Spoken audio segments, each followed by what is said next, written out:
Électricité QCM. Donc marquez la bonne réponse. On réalise un circuit électrique comportant une bobine d'inductance L, de résistance interne petit r, de dipôle ohmique, de même résistance R montée en parallèle, deux condensateurs identiques, non chargés initialement, un dipôle ohmique de résistance R et des interrupteurs alimentés par un générateur de tension de force électromotrice E. On donne E égale à 5, on donne E est égal à 5 volts et R est égal à 20 ohms.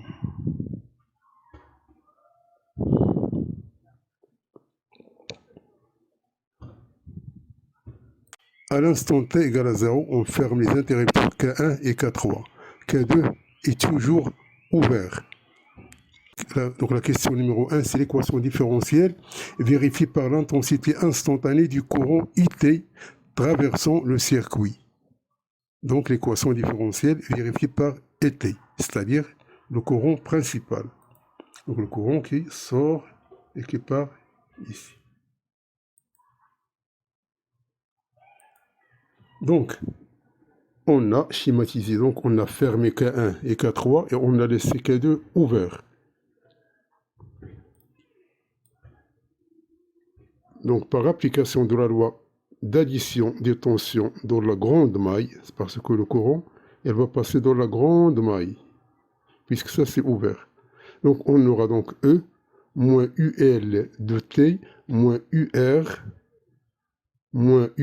prime égale à 0. Et on a UL de T, c'est-à-dire la tension aux bornes de la bobine de résistance petit r et d'inductance grand L, c'est CUL de T est égal à RI de T plus L D de I sur D de T. Donc ça c'est écho. Donc ça, on va remplacer UL de T par son expression et ça ce sont les lois d'Ohm.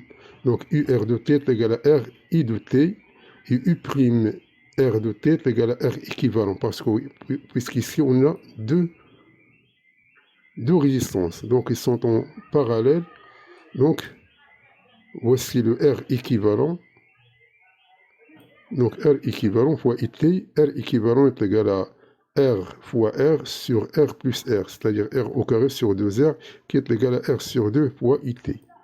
Ainsi donc, on a l'équation suivante. C'est-à-dire on va remplacer UL de T par son expression, UR de T par son expression et U' de R de T par son expression. Donc on aura cette forme-là. Donc voici l'équation différentielle vérifiée par le courant I de T. Donc c'est ça l'expression de l'équation différentielle vérifiée par le courant principal.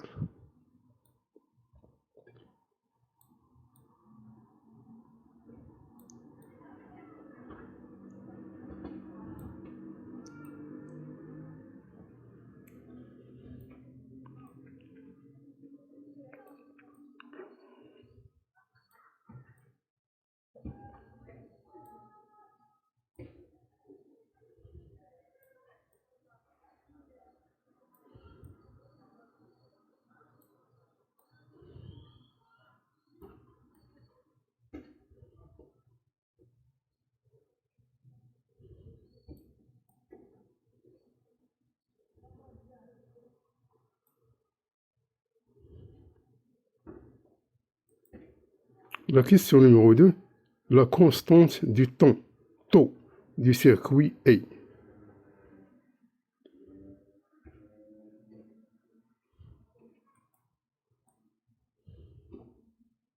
Donc la constante du temps, dans le cas où on a un système de résistance et de condensateur et de bobine, on a taux est égal à L sur R, c'est la résistance interne de la bobine, plus la résistance, la première résistance ici, plus la résistance équivalente. Donc est égal à L sur petit r plus R équivalent.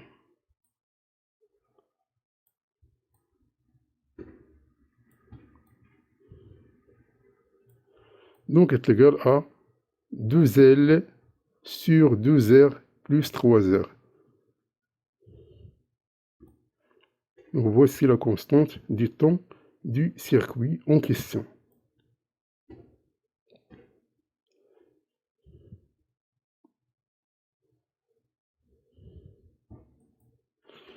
Le troisième exercice, on note I0, l'intensité du courant I de T en régime permanent. La solution de l'équation différentielle précédente s'écrit. Donc, le régime, il est permanent.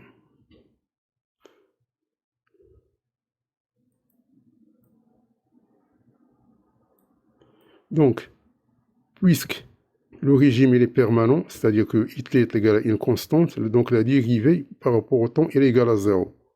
Donc, ça est égal à 0. Donc, il reste simplement I de T par...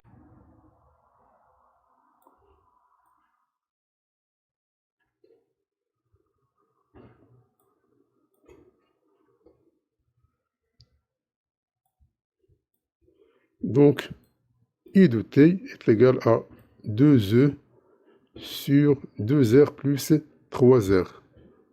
Donc, voici la tension I de T qui est égale à I0 en régime permanent.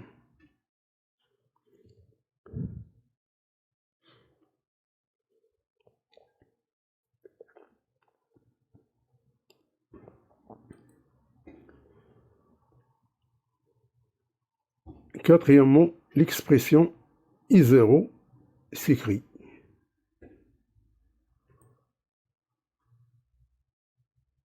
Donc on vient de trouver tout simplement.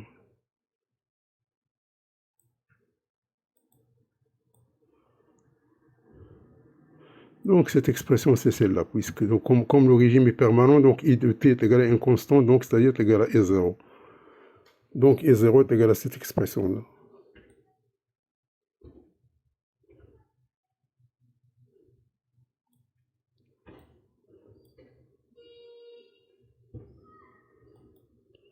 Cinquièmement, on a tracé les variations de la grandeur, donc D de I par rapport à T, en fonction de I. On a obtenu cette courbe-là. L'inductance L de la bobine a pour valeur, donc, quelle est la valeur de l'inductance L, selon ce schéma.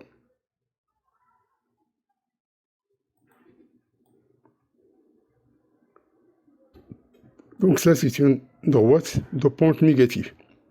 Donc on a D de I par rapport à dt est égal à une constante fois I de t plus une autre constante, donc A et B.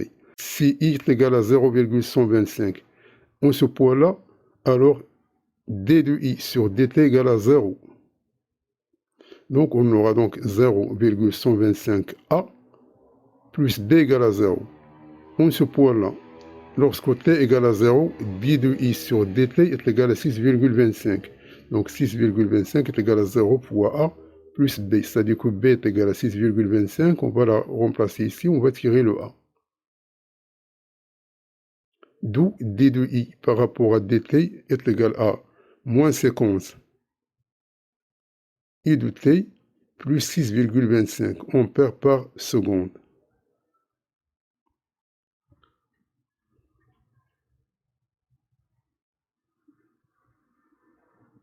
Et on sait que, ça c'est l'équation différentielle qu'on a trouvée premièrement, donc la première question. Donc, on a cette expression est égale à celle-là, puisqu'on a d de i sur dt est égal à d de i sur dt, donc ceci est égal à celle-là. Donc par comparaison, on aura donc ce terme qui est multiplié par i de t est égal à 50. Donc 2r plus 3r sur 2l est égal à 50. Et E sur L est égal à 6,25. Donc ce qui nous intéresse, c'est cette partie-là. Donc L parce qu'on veut le L, donc L est égal à E sur 6,25. Donc L est égal à E sur 6,25 est égal à 0,8 Henry.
Donc la résistance petit r, donc on peut la déduire de cette équation-là. Donc la résistance petit r de la bobine. Donc on a 2R plus 3R sur 2L est égal à 50. Donc on a le R, on a le L, on peut déduire le R. Donc le R est égal, après calcul, est égal à 10 ohms.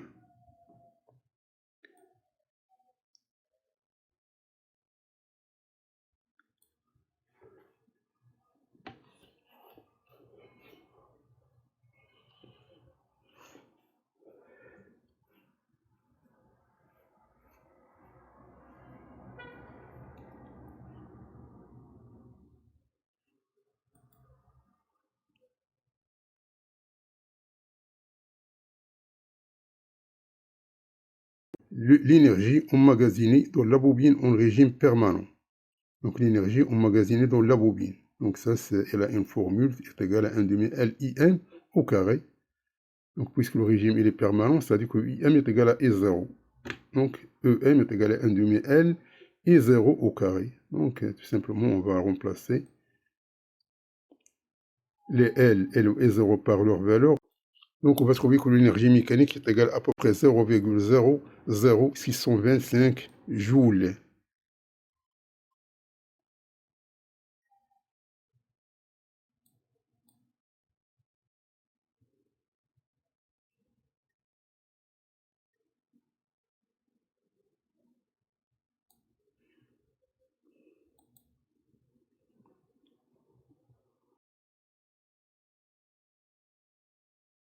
À l'instant t égale à 0, on ferme les interrupteurs K1 et K2 et on ouvre le K3.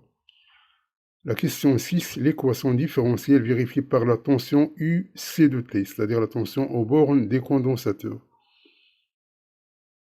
est donnée par l'expression.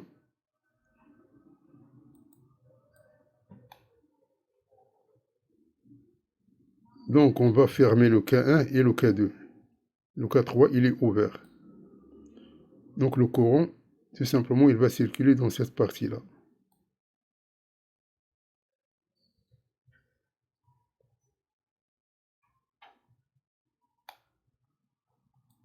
Donc le courant va circuler dans cette partie-là. Donc par application de la loi d'addition des tensions dans cette maille, on aura donc E moins UC, ça c'est la tension UC puisqu'ils sont parallèles, moins U'R égale à 0. Donc on sait que C équivalent, c'est C1 plus C2 puisqu'ils sont en parallèle. Donc c'est le contraire de résistance. On a R équivalent ici, est égal à R sur 2. Et on a la charge au banc des armatures est égal à C équivalent fois UC T. C'est-à-dire on va dériver pour avoir le courant. Donc I de T est égal à dQ sur dt est égal à C équivalent D de UC sur D de T.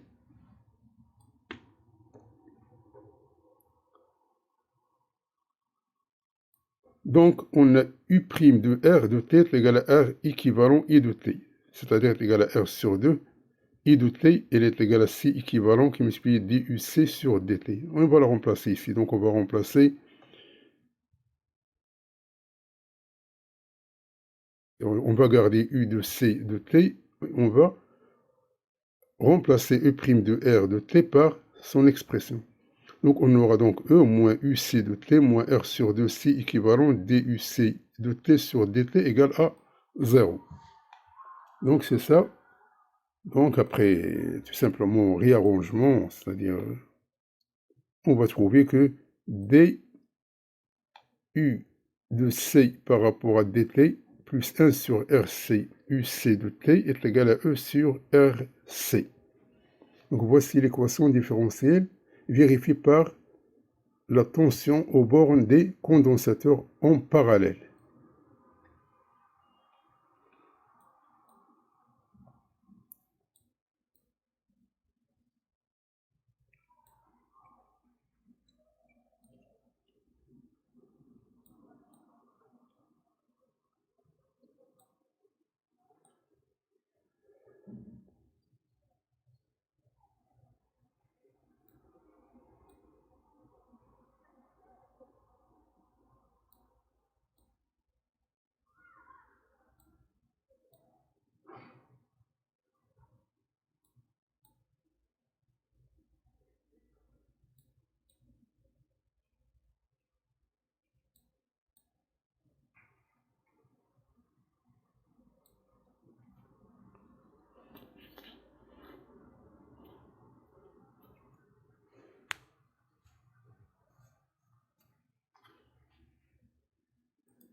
Septièmement, la solution de l'équation différentielle précédente s'écrit, donc la solution de l'équation qu'on vient de trouver. Donc, on a cette équation-là, donc on va tout simplement déplacer le E sur R, C, dans ce côté-là, donc est égal à 0. Et on a taux est égal à RC. Dans la partie où le courant circule, il y a absence de la bobine, c'est-à-dire que taux est égal à R fois C.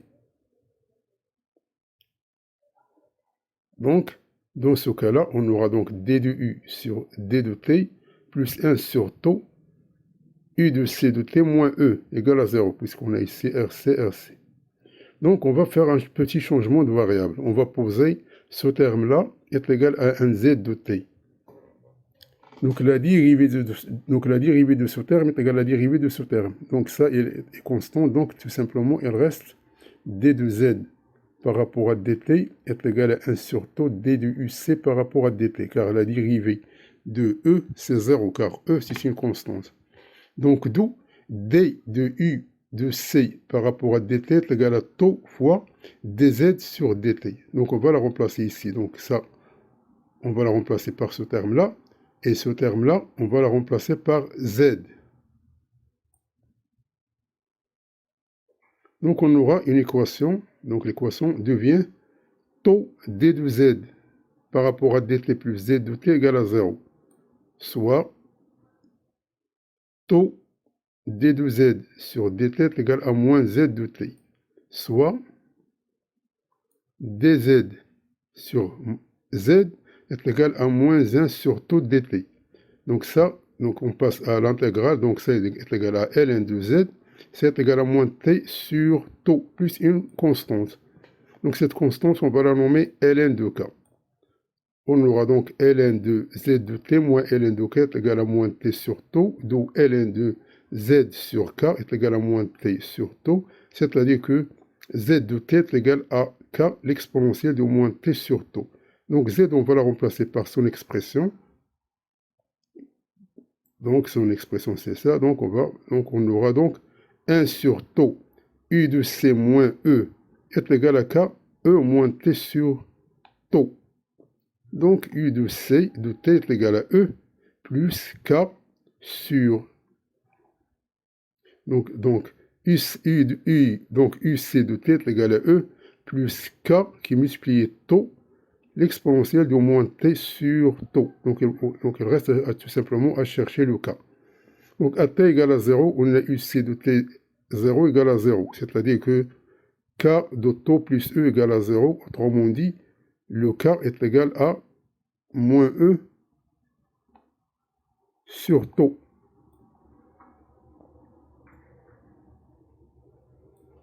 Donc, UC de t est égal à e moins t sur taux. Donc, c'est e facteur de 1 moins t sur...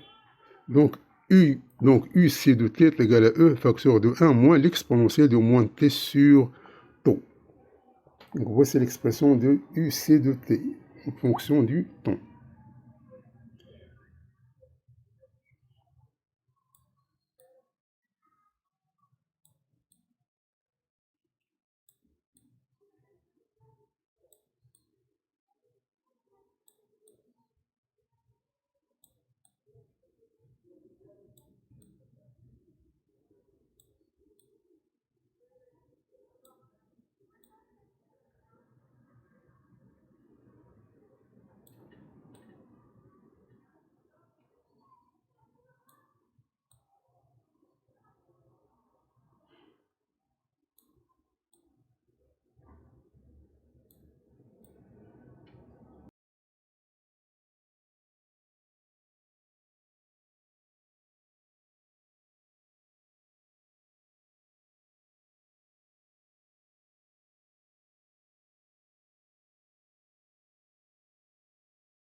Sachant que le pourcentage de la tension UC de T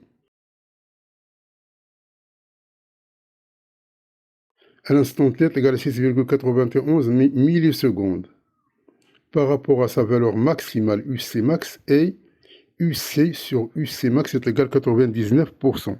Donc, on veut trouver la capacité C des condensateurs.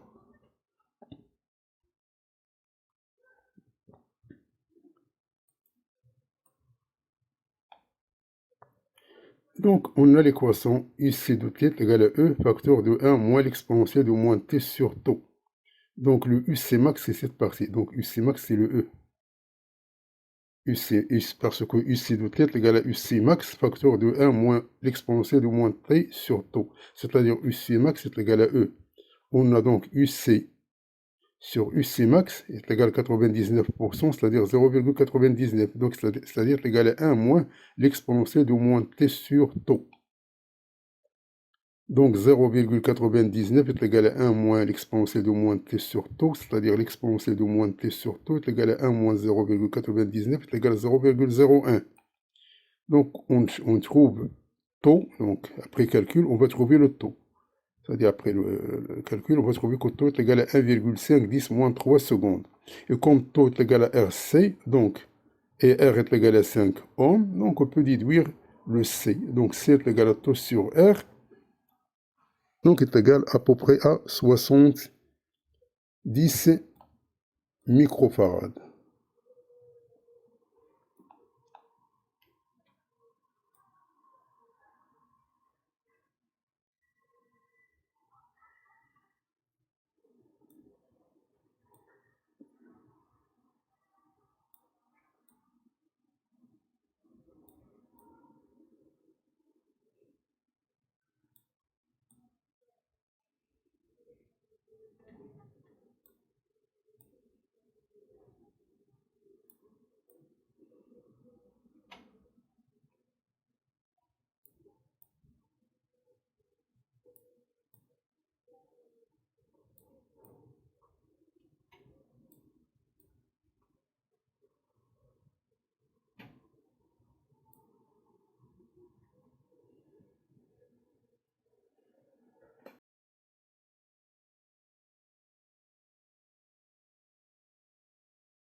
les oscillations libres dans un circuit en série RLC.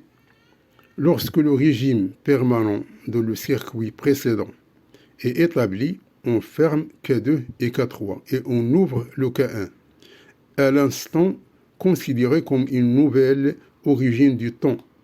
Donc nous pouvons exprimer l'équation différentielle vérifiée par U de R comme la dérivée seconde du UR plus 2 lambda la dérivée première du UR plus 4pi au carré sur T0 au carré qui multiplié U de R est égal à 0.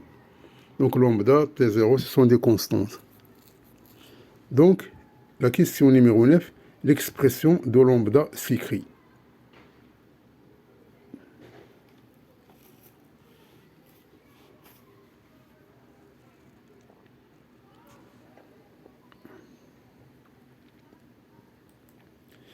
Donc, on a fermé K2 et K3 et on a ouvert le K1, c'est-à-dire que on s'intéresse à cette maille. On a cette expression-là donnée par hypothèse. Donc, par application de la loi d'addition des tensions de la maille, on a donc U de R. On a U de R plus U de L plus U de C égale à 0. Donc, on va la dériver. On a D du U on a D du UR par rapport à DT plus D du UC par rapport à DT plus DUL sur DT égale à 0. Et comme Q est égal à C équivalent UC de T, donc UC de T est égal à Q sur C équivalent. C'est-à-dire C équivalent c'est 2C. Donc on va la dériver, donc D de U de C par rapport à DT est égal à 1 sur 2C, D de Q sur DT. Et D de Q sur DT, c'est I de T. Donc D de UC par rapport à DT est égal à UR, puisque IT est égal à UR sur R. Donc, est égal à UR sur 2CR. Et on a UL de T est égal à RI de T plus LDI sur D de T.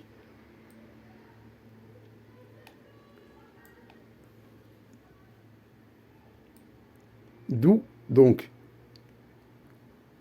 on a UL de T est égal à R, puisque I de T est égal à UR sur R.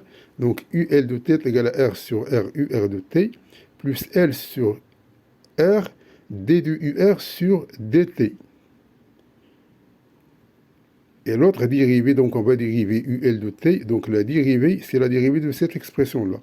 C'est-à-dire D de UL sur DT, c'est R sur grand R, D de UR sur DT, plus L sur R, la dérivée seconde du UR de T par rapport à DT.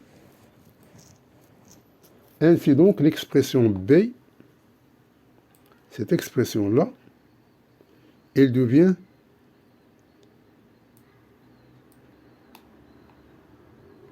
D du UR sur DT plus 1 sur 2C R UR de T plus petit r sur grand R D du UR de T sur DT plus L sur R D carré de UR de T sur DT au carré égale à 0. Donc on va regrouper ces termes-là. On va regrouper ce terme-là. Donc ceci est égal à L sur R D au carré UR de T sur DT au carré. Ça, avec ça, c'est 1 plus petit r sur grand R D de UR sur DT, plus ce terme-là, 1 sur 2 CR UR de T. Donc on va réduire au même dénominateur, puis on va multiplier par R sur L. Donc, on va trouver cette expression C. Donc on va comparer le C avec le A, qui est donné par hypothèse.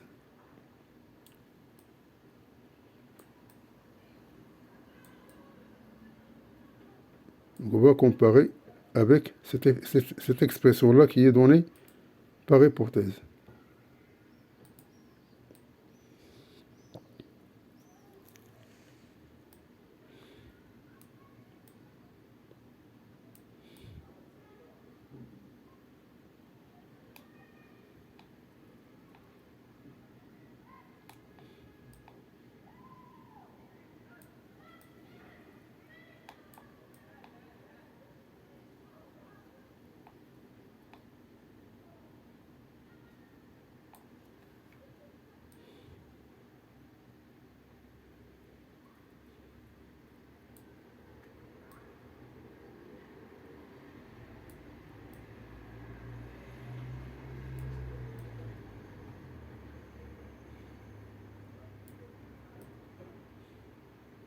Donc lorsqu'on va comparer les termes, on va trouver que petit r plus r sur L est égal à 2 lambda. Donc lambda est égal à petit r plus grand R sur 2L. Donc c'est ça l'expression de lambda.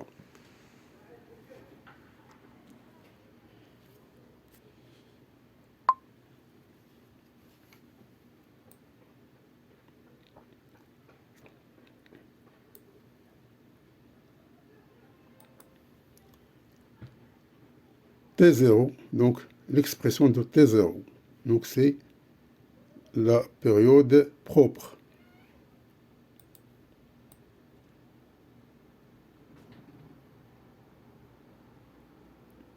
Donc par comparaison de A et de C,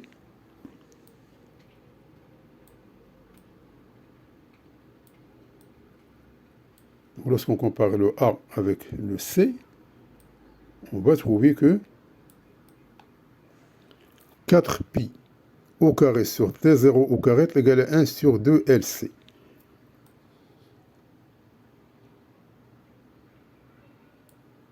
C'est-à-dire ce terme-là, l'expression qui multiplie par UR de T, c'est 4pi au carré sur T0 au carré. Donc on dit lui que T0, c'est 2pi racine de 2LC.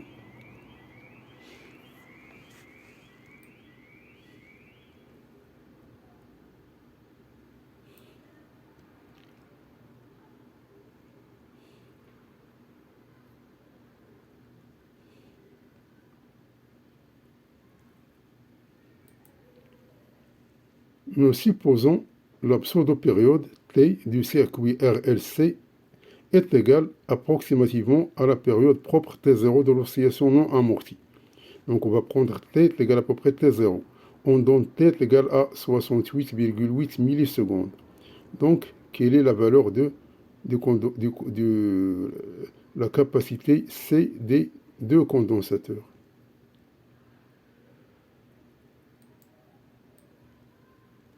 Donc, on a cette expression-là, est égal à T. Et T, ils ont donné est égal à 68, donc cette expression-là est égale à T. Et T est égal à 68,8 millisecondes, c'est-à-dire 68,8, c'est 10 à la puissance moins 3 secondes. Donc on a cette expression-là est égale à celle-là. Donc c'est facile, donc C est égal à ce terme-là. Donc on va trouver qu'elle est égale à peu près à 73 microfarads.